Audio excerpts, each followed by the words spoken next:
매스컴에서 요즘에 더위가 111년 만에 최고 더위라고 이야기를 하고 있죠. 여름 내내 기록적인 무더위라고 하더니 역대 고온 기록을 다 갱신했습니다. 이젠 더위가 재난이 되어버렸습니다. 어제 언론 보도에 보니까 이 더위로 인해서 사망한 숫자가 30명이 넘어가고 있습니다. 여러분, 이 무더위에 열받지 않도록 조심하시기 바랍니다. 열받으면 참 힘듭니다.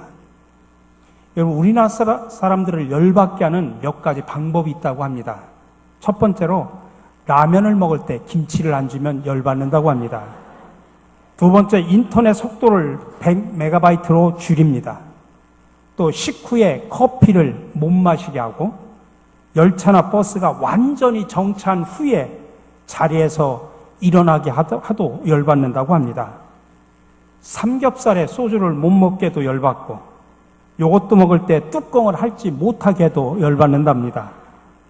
화장실 갈 때 핸드폰을 못 갖고 들어가도 열받고 엘리베이터 타면은 문 닫기 버튼을 누르지 못하게 해도 열받는다고 합니다. 성질이 급하니까 그래요. TV를 틀어주면서 리모컨을 안 줘도 열받는다고 합니다. 이러저러한 열받게 만드는 일이 이것만 있겠습니까? 이 무더위에 여러분 열받지 마시고 항상 시원한 바람을 쐬시면서 살아가시기를 간절히 바랍니다. 그리고 이웃들에게도 시원한 냉수 한 그릇 같은 그런 사람들이 되시기를 간절히 바랍니다.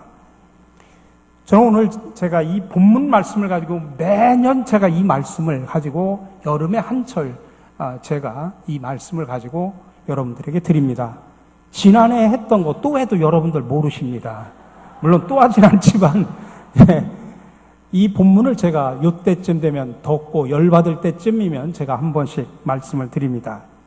오늘 본문 말씀해 보니까 마음을 시원하게 하는 얼음 냉수 같은 사람이 있다라고 표현합니다.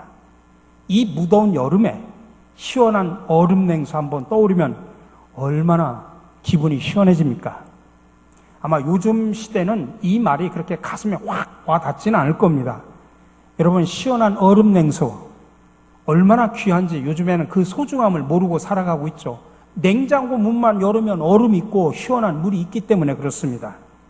근데 이 본문 말씀이 쓰여진 시기는 지금으로부터 3000년 전입니다. 3000년 전을 생각을 해보십시오. 그때는 냉장고가 없었습니다. 그런 시대의 얼음 냉수는 아마 더 이상 바랄 것이 없는 최고의 물일 수 있습니다. 근데 오늘 말씀해 보니까 추수하는 날이라고 표현을 하고 있습니다. 추수하는 날이라고 하는 것은 보리나 밀을 추수하는 5월, 6월경을 말합니다. 중동 지역에서는 이 5월, 6월이 가장 더운 여름 날씨입니다. 그렇다고 하면 오늘 본문에서 가장 무더운 5월이나 6월에 마시는 얼음 냉수 이렇게 표현하지 않고 왜 추수하는 날에 마시는 얼음 냉수라고 표현을 했을까? 5월, 6월이나 추수하는 날이나 같은 의미지만은 그 문맥상의 의미는 전혀 다릅니다. 여러분, 보리 추수, 나이 드신 분들은 옛날에 시골에서 보리 추수를 했던 경험이 있을 겁니다. 1년 농사 중에 가장 힘든 작업이 바로 보리 추수입니다. 요즘에는 보리를 논에 심지 않습니다만 예전에는 거의 모든 논에 보리를 심습니다. 근데 보리를 추수하는 때는 더위가 있을 때뿐만 아니라 보리를 타작을 할 때면 보리 가시래기라고 하는 이 보리 수염이 옷 속에 파고 들어와서 여간 고통스러운 것이 아닙니다. 막 더위에 땀은 나죠. 몸에 파고든 그 가시래기는 몸에 착 달라붙어 가지고 바람이 불어도 떨어지지 않습니다. 가렵고 아파도 긁어낼 수가 없습니다. 그러므로 추수하는 날이라고 하는 말은 단순하게 무더울 때만을 표현하는 것이 아니라 이렇게 힘들고 고통스럽게 추수하는 때를 말하는 것입니다. 한편으로는 추수를 하는 기쁨이 넘치지 않습니까? 근데 그 기쁨을 얻기 위해서는 무더운 여름 날씨에 보리 추수를 하게 되는 그 고통도 견뎌내야 된다고 하는 이야기입니다. 그러니까 5, 6월 무더운 날에라고 표현하지 않고 추수하는 날에라고 표현하는 것은 기쁨과 함께 그 기쁨을 갖기 위한 고통까지도 포함하고 있는 그런 이야기입니다. 바로 그런 때에 시원한 얼음 냉수 한 그릇은 아마 세상 그 무엇과도 비교할 수가 없을 겁니다. 솔로몬 시대에도 뜨거운 여름에 얼음을 먹었다고 합니다. 솔로몬 왕궁에는 이스라엘 북쪽에 있는 레바논의 높은 산이나 헬몬산의 만년설, 저게 지금 헬몬산입니다. 골란고원에서 바라보는 헬몬산입니다. 거기에서 채취한 얼음을 잘 보관해서 그것을 물이나 음료수에다가 타서 먹었다는 것입니다. 근데 사실 솔로몬 왕궁에서는 그런 얼음 냉수를 마실 수 있었지만은 일반 평민들에게는 꿈도 꿀 수 없는 이야기죠.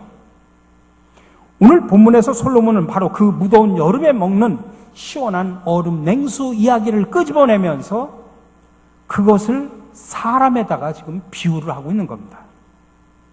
그러면 어떤 사람이 이렇게 무더운 여름에 시원하게 먹는 얼음 냉수와 같은 사람이냐? 오늘 본문에서는 충성된 사자라고 표현을 하고 있습니다.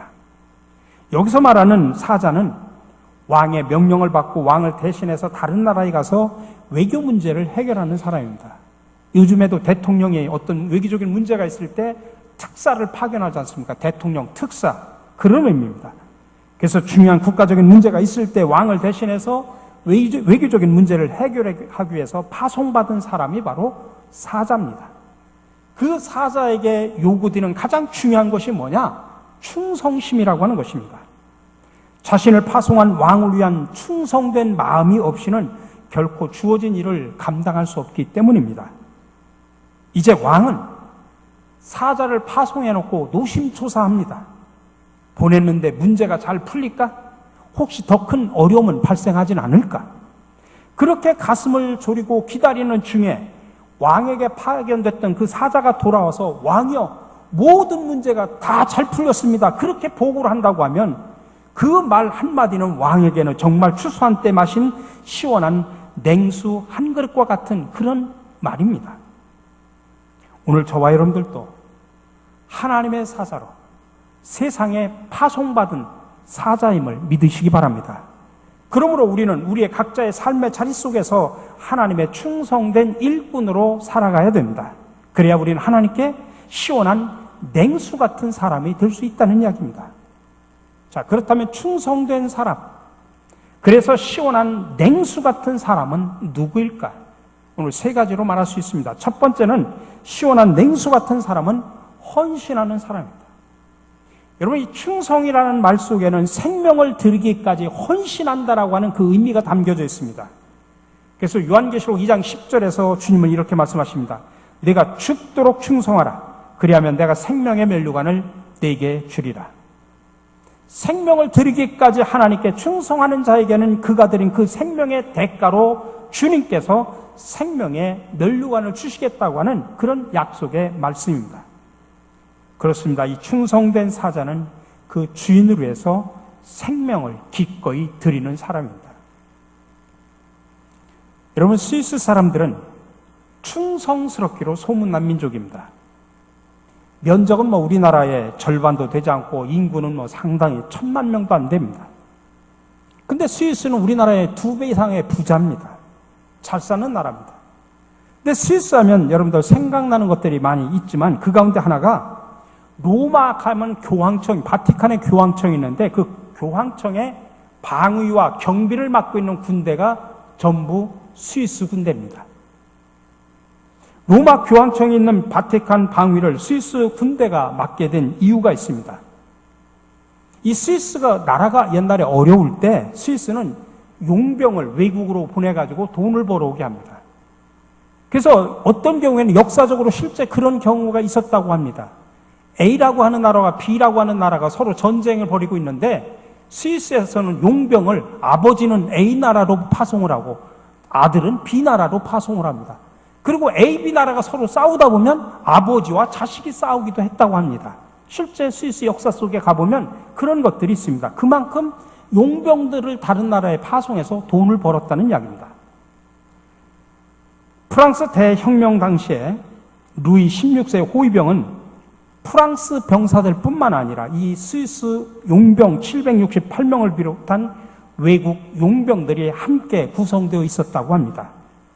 근데 이 프랑스 대혁명이 일어나고 시위대가 막 완공을 진격해오자 프랑스 병사는 물론 외국에서 파송된 용병들은 전부 다 도망치고 말았다고 합니다. 그럼에도 끝까지 루이 16세 곁에서 왕을 호위했던 사람들이 누구냐면은 스위스에서 파송된 용병들이었습니다. 근데 더 이상 왕위를 지킬 수 없다고 생각한 루이 16세는 남아있는 스위스 용병들, 장교들을 불러가지고 이야기를 했답니다. 너희들은 우리 프랑스와는 아무 상관이 없으니 이제 고향으로 돌아가라. 그렇게 명령을 내렸다고 합니다. 그러자 이 용병을 지휘하던 12명의 스위스 장교들이 긴급 회의를 한 후에 이런 결론을 내렸다고 합니다. 우리 스위스 군대는 한 번 지킨 신의는 끝까지 지켜야 합니다. 그리고 그들은 단 한 명도 철수하지 않고 왕을 지키기 위해서 혁명군과 항전을 벌였고 768명 용병 모두가 혁명군에 의해서 장렬하게 전사하고 말았습니다.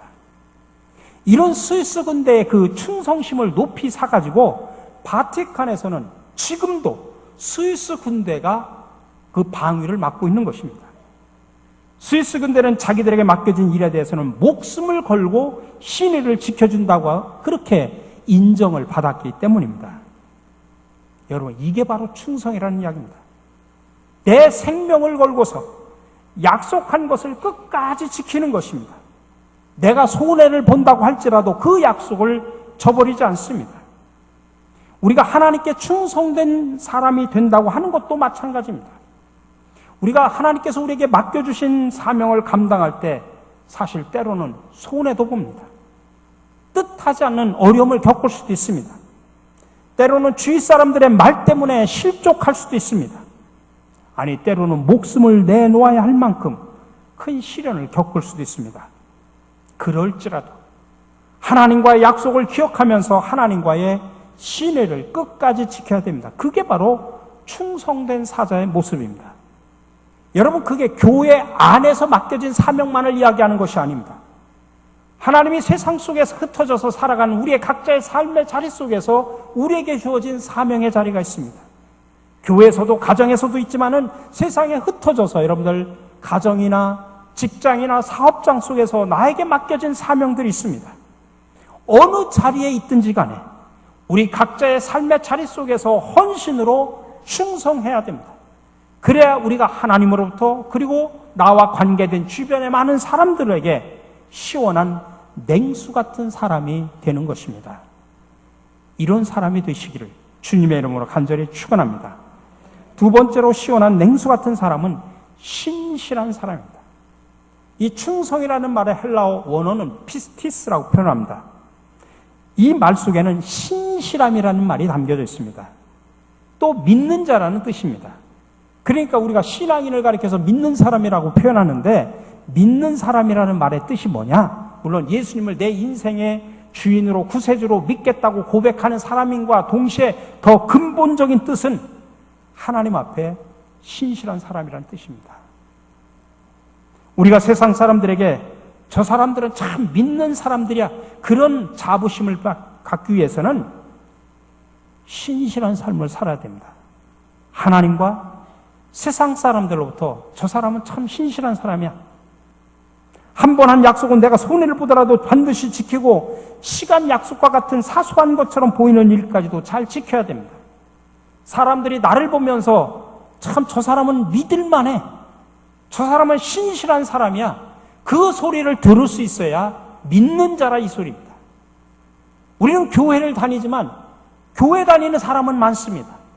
근데 신실한 사람은 그렇게 많지 않습니다. 여러분들이 세상에 나가서 여러분들이 세상 속에 있는 그런 공동체 속에서, 삶의 자리 속에서, 직장 속에서, 이웃과의 삶 속에서 저 사람은 믿을 만한 사람이야, 여러분 그런 소리 듣습니까? 저 사람은 도저히 못 믿어. 그렇다고 하면 여러분 믿는 자가 아니라 이 소리입니다. 그런 신실함이 있어야 우리는 하나님과 세상 사람들에게 시원한 냉수 같은 사람으로 살아갈 수 있다고 하는 것입니다. 마지막으로 시원한 냉수 같은 사람은 오늘 내게 주어진 일에 최선을 다하는 사람입니다. 하나님께서 내게 주신 삶의 현장 속에서 대충 살아가는 사람은 결코 충성된 사람이라고 말할 수 없습니다. 별로 이 일은 중요하지 않아. 그런 것들은 대충하고 중요한 일에만 열심히 일하는 사람, 그런 사람도 충성된 사람은 아닙니다. 그래서 예수님께서 말씀하셨죠. 네가 적은 일에 충성하였으면 내가 많은 것을 네게 맡기리니 내 주인의 즐거움에 참여할지니라. 작은 일에 신실하지 않은 사람은 큰 일을 맡겨도 신실하지 않습니다. 그래서 작은 일을 어떻게 하느냐를 보면 이 사람이 큰 일을 해낼 수 있는 사람인지 아닌지를 알아볼 수가 있습니다. 오늘 내게 주어진 작은 삶의 자리 속에서 지극히 작은 일 하나에 충성한다면 하나님께서는 그 작은 일에 충성한 그것을 큰 충성으로 여깁니다. 우리가 존경하는 도산 안창호 선생님 있죠. 그분은 나라가 어려울수록 배워야 어려움을 극복할 수 있다고 그렇게 생각을 해서 힘들게 돈을 모아가지고 미국의 샌프란시스코로 유학을 갔습니다. 물론 그 전에 예수를 만나고 그는 유학을 떠났습니다만은 그래가지고 샌프란시스코에 1903년에 거기에 최초로 샌프란시스코 한인연합 감리교회 창립 멤버가 됩니다. 저도 그 교회를 방문해 본 적이 있습니다. 미국에서도 힘들게 일을 해서 돈을 벌면서 공부를 했는데 그러면서 했던 일 중 하나가 오렌지 농장에서 수확을 하는 일입니다. 근데 오렌지 농장에서 하는 일이 너무나 힘듭니다. 하루 종일 떼약볕에서 일일이 오렌지를 땄지만 급료조차도 별로 그렇게 많지 않았습니다. 그래서 그 농장에서 일하는 사람들은 대부분 감시를 피해서 건성건성 그렇게 일을 했습니다. 이 모습을 본 안창호 선생은 농장에서 일하는 한인들을 따로 불러서 그들에게 이렇게 말을 했다고 합니다. 여러분들이 여기서 오렌지나 따고 있다고 생각할 수도 있습니다. 그러나 우리는 조국의 미래를 위해 초석을 닦는 구슬땀을 흘리고 있는 일이라고 생각할 수도 있습니다. 조국을 생각하며 더 성실하게 일합시다. 언젠가 인정받는 날이 반드시 올 것입니다. 그렇게 말을 하고 몇 달이 지나자 갑자기 오렌지 농장 주인이 이 안창호 선생을 불러서 이렇게 말을 하더랍니다. 당신이 오고 나서 한인들이 맡은 구역에만 유독 수확량이 늘었습니다. 그래서 당신들의 급료를 내가 올려드리겠습니다. 그리고 앞으로 더 많은 한국인들을 고용하겠습니다. 우리 사랑하는 성도 여러분, 물론 작은 일이라고 다 위대한 일은 아니지만 작은 일에도 최선을 다하는 것은 위대한 일이라는 사실을 기억하시기 바랍니다. 하나님께서 오늘 그런 사람들을 찾고 계십니다. 뭔가 큰 일을 이룬 사람보다는 오늘 내게 주어진 일에 비록 작고 보잘것없는 것이라고 할지라도 최선을 다하는 사람, 다른 사람이 알아주지 않아도 묵묵히 성실하게 그 일을 감당하는 사람, 내게 주신 세상 속에서의 사명의 현장에서 나를 그곳으로 보내주신 주님의 기쁨이 되겠다는 그런 생각으로 열심히 살아가는 사람, 하나님께서는 바로 오늘 그런 사람들을 찾고 계심을 기억하시기 바랍니다. 하나님께서는 그런 사람을 찾으실 때 하나님께서는 환호성하시면서 기뻐하십니다. 바로 그런 사람이 하나님의 마음에 추수하는 날에 얼음 냉수를 마시는 것 같은 시원한 사람이 되는 것입니다. 그래서 오늘 본문은 말합니다. 충성된 사자는 그를 보낸 이에게 마치 추수하는 날에 얼음 냉수 같아서 능히 그 주인의 마음을 시원하게 하느니라. 요즘 날씨가 무척 덥습니다. 이 무더운 여름에 다른 사람의 마음을 짜증내게 하는 사람이 있는가 하면 시원하게 해주는 사람도 있습니다. 다른 사람에게 불쾌감을 주는 사람이 있는가 하면 감동을 주는 사람도 있습니다. 그 사람을 만나면 왠지 모르게 마음이 답답해지는 사람이 있는가 하면 반갑고 행복해지는 사람도 있습니다. 그 사람을 만나면 괜히 걱정거리가 떠오르는 사람이 있는가 하면 즐거움이 커지는 사람도 있습니다. 그 사람을 만나면 괜히 기분이 나빠지는 사람이 있는가 하면 저절로 힘이 솟고 용기 나는 사람도 있습니다. 그렇다면 여러분들은 어느 편 쪽에 속해 있는 사람이라고 생각하십니까? 또한 여러분은 하나님께 어떤 사람입니까? 하나님의 마음을 시원하게 해드리는 사람입니까? 아니면 하나님의 마음을 열받게 하는 사람입니까? 추수하는 날에 시원한 얼음 냉수 같은 사람입니까? 아니, 추수하는 날에 오히려 더 열받게 만드는 사람입니까? 7월에 꾸는 꿈이라는 글이 있는데 저는 그거를 7월을 8월이 되어서 8월에 꾸는 꿈으로 바꿔서 말씀을 드립니다. 바라건대 8월에는 목마름에 허덕이는 일 없이 시원한 냉수 같은 사람 곁에 있었으면 좋겠습니다. 뜨거운 태양볕에 온몸이 녹아내리는 일 없게 나무 그늘 같은 사람 곁에 있었으면 좋겠습니다. 걷다가 길을 잃어 당황할 때 말없이 두 손 잡아주는 심성 고운 어머니 같은 사람 곁에 있었으면 좋겠습니다. 고단하여 주저앉고 싶을 때 온화한 미소로 보듬어주는 사랑 가득한 사람 곁에 있었으면 좋겠습니다. 새 노트에 첫 줄을 잘못 써 지워버리고 싶을 때 기꺼이 지우개가 되어주는 사람 곁에 있었으면 좋겠습니다. 내가 무엇을 꿈꾸는지 들여다 보아주고 가슴에 손을 얹어 쓰다듬어주는 사람 곁에 있었으면 좋겠습니다. 나도 당신에게 내가 꿈꾸는 그런 사람으로 곁에 있겠습니다. 우리 사랑하는 성도 여러분, 저와 여러분 모두가 하나님과 이 공동체와 또 각자의 삶의 자리 속에서 헌신과 신실함과 최선을 다함으로 인하여 이 무더운 여름날에 시원한 냉수 같은 사람으로 살아가시기를 주님의 이름으로 간절히 축원합니다. 사랑의 주님, 날씨가 무척이나 덥습니다. 그래서 사람들이 사소한 일에 열을 받기도 합니다. 그러나 날씨뿐만 아니라 나의 불성실과 나태함 그리고 게으름으로 인해 하나님과 이웃을 열받게 하며 살아왔음을 이 시간 솔직히 고백하고 참회하오니 용서하여 주시옵소서. 이제 모든 일에 신실함과 헌신 그리고 최선을 다함으로 인하여 추수하는 날에 시원한 냉수 같은 사람으로 살아가게 하여 주시옵소서. 죄악으로 열받는 세상에 오셔서 십자가의 희생으로 시원한 생수가 되어주신 예수 그리스도의 이름으로 기도드립니다. 아멘.